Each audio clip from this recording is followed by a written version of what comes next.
आपण पाहत आहात प्रेस मीडिया न्यूज. तब्बल 16 दिवस बँका बंद.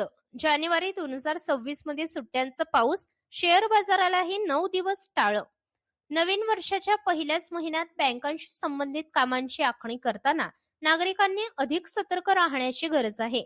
रिझर्व्ह बँक ऑफ इंडियाने म्हणजेच आरबीआयने जाहीर केलेल्या अधिकृत कामकाज कॅलेंडरनुसार जानेवारी 2026 मध्ये देशातील विविध राज्यांमध्ये एकूण तब्बल 16 दिवस बँका बंद राहणार आहेत. यामध्ये 4 रविवार, दुसरा व चौथा शनिवार यांच्यासह सण उत्सवांमुळे वेगवेगळ्या राज्यात लागू असलेल्या 10 अतिरिक्त सुट्ट्यांचा समावेश आहे.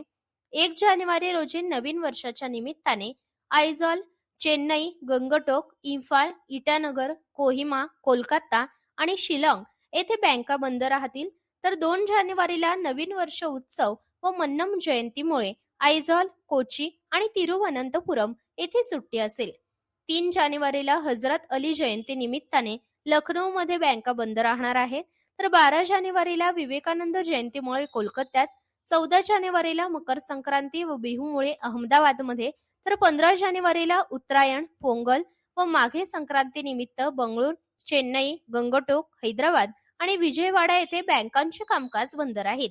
पुढे 16 जानेवारीला तिरुवल्लुवर दिवस आणि 17 जानेवारीला उजावर थिरुल निमित्त चेन्नईत सुट्टी असेल. तर 23 जानेवारीला सुभाषचंद्र बोस जयंती, सरस्वती पूजा व बसंत पंचमीमुळे आगरतळा, भुवनेश्वर आणि कोलकाता येथे बँका बंद राहतील. तर 26 जानेवारी रोजी प्रजासत्ताक दिनानिमित्त देशभरात भोपाळसह बँकांना सुट्टी असेल. मात्र चंदीगड, डेहराडून, कानपूर आणि श्रीनगर येथे अपवाद असू शकतात.